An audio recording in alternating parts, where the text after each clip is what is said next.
Hollywood, California. My goodness, Fox NFL Sunday postgame show, kind of interesting. Big upset in Washington. Washington looked impressive in that. Gus Frerotte really maintained his poise throughout. But, Jimmy, you also were talking about you impressed with some of the play calling. Yeah, Norv Turner did just a great job. He knew that defense. Okay, and we're going to get into specifics there, and the reason we're cutting it short is because there's an outstanding game taking place right now between Tampa Bay and the Carolina Panthers. Tampa Bay is leading 20-13 with under 2 minutes to play. Let's take you out to that action right now. First ever fourth down attempt for Carolina. Collins was pressured, he threw it away. And the Panthers unable to come through on fourth down. The pressure applied by Todd McIntosh. And the Buccaneers will take over with 65 seconds to go. See him right there, number 94, beating Derek Graham to the inside with his quickness, and Kerry Collins didn't have a chance to throw that one. All right, we will keep you abreast of that contest. And again, right now, the Bucs lead it by 7. Sam White, your squad, playing without Trent Dilfer, who left the game because of dehydration. Casey Weldon in, and you see the score there. We will keep you abreast. Let's bring you back inside here and talk about that Dallas-Washington game. You were starting to elaborate, Jimmy. Well, you know, I'm sure the play that's going to be discussed all week long will be whether or not Dallas should have gone for it on the fourth down and short yardage and gone for the touchdown. You know, had they gone in and got the touchdown, it would have been a tie ball game rather than, you know, the 4-point deficit. The reason I can say something about it, because I made that mistake back in 1992 against the Rams, going for the field goal when you've got the best short yardage runner in the entire league. So far on fourth down this year, Dallas has not been stopped. And Emmitt Smith in his career has been over 90% on fourth down tries. Okay, some other tight action taking place around the league. Philadelphia and New Orleans down in the Dome, the Superdome. Eagles lead at 15-10, 9 seconds left. Let's pick up the action. Hoping for a penalty. Picked off instead. It's Barry Wilburn. And this game is over. The game ends on the interception by Wilburn. That's his first of the year. And the Eagles move to 2-3. The Saints to 0-5.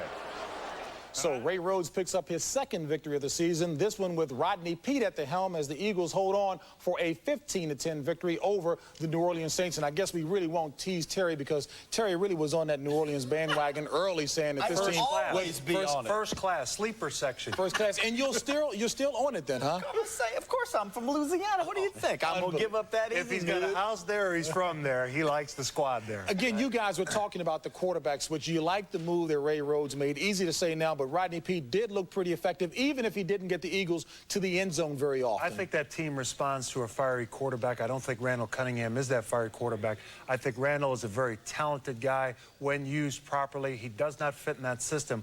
I would not be surprised if a deal could not be worked out by the midseason trade deadline, that he would be released before that midseason Philadelphia wouldn't be able to get much for Randall, though, would they? Well, I think those teams are sitting there right now saying, well, we're not going to really bargain with good faith right now with the Philadelphia Eagles, knowing that they have to unload him or they're going to release him. He's not a guy you want on the bench. Well, on top of that, his contract, you know, when you got $3.1 million for a quarterback, and especially if you're not a team that's in contention, $2.75 million is guaranteed for Randall Cunningham. That's one reason, you know, some of these owners may say, I don't know if I want to make that trade. And already earlier in the year when we started the season here on our show, we all sat there and we all said at the same time, it just is a matter of time before Randall will start pointing the fingers. And what do we get out of Philadelphia this week? But Randall's pointing the fingers past Rhodes to the owner, Lurie, saying he thinks he's the one calling the shots. He thinks he's the one that's trying to negotiate the trade with the Cardinals. So already you see the disruption coming from Randall. This is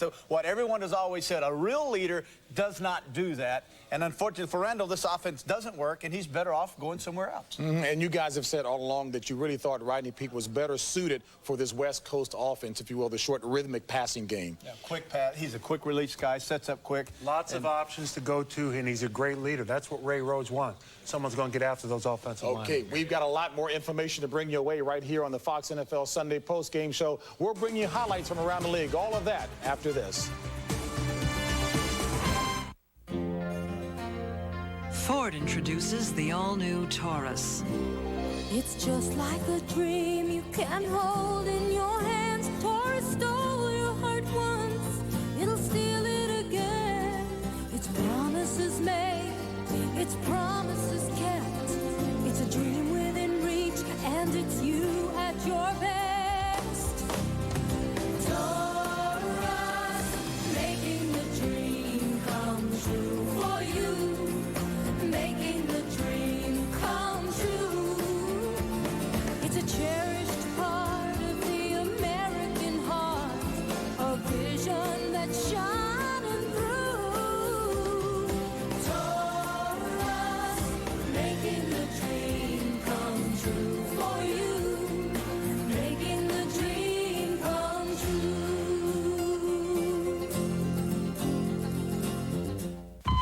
お子さんたち新しいコンピューター気に入ったの？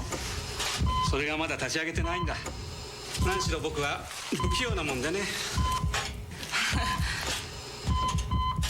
うちじゃアクティバがみんなに大人気。 IBM のホームコンピューター CD ラムがついててトップトップいっぱいあるし箱から出してすぐ使えるようになってるんですよ。単位でもセットアップできるってわけ？腕はいらないのよ。 My dandruff and itch are awful. I'll try anything. Denorex tingles.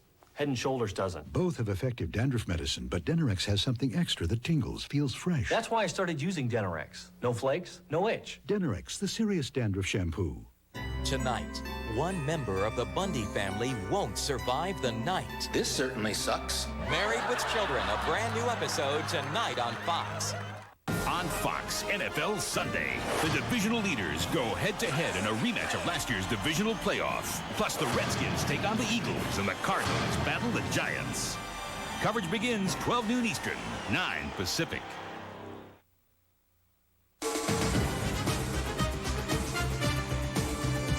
All right, back here in Hollywood as the Fox NFL Sunday postgame show continues, we'll bring you up to date on the scores from around the NFL. And you see that Washington has upset the Dallas Cowboys 27-23. Big day for Gus Farad. Terry Allen looked impressive as well. Cowboys dropped to 4-1. Tampa Bay and the Carolina Panthers. That is the final as the Buccaneers improved to 3-2. Carolina looking for its first victory. Philadelphia and New Orleans. Rodney Peete was at the helm, guiding the Eagles to their second victory of the season. Saints still yet to win. St. Louis and Indianapolis. Well, the Rams lived by the sword, died by the sword. Had not committed a turnover going into this one. 3 today cost them big. Atlanta and New England. That game in the fourth quarter, Falcons holding to a 23-17 lead. In Cincinnati, Miami, father and son in this one. Dan Marino hit O.J. McJuffie with a 17-yard strike in the final 2 minutes.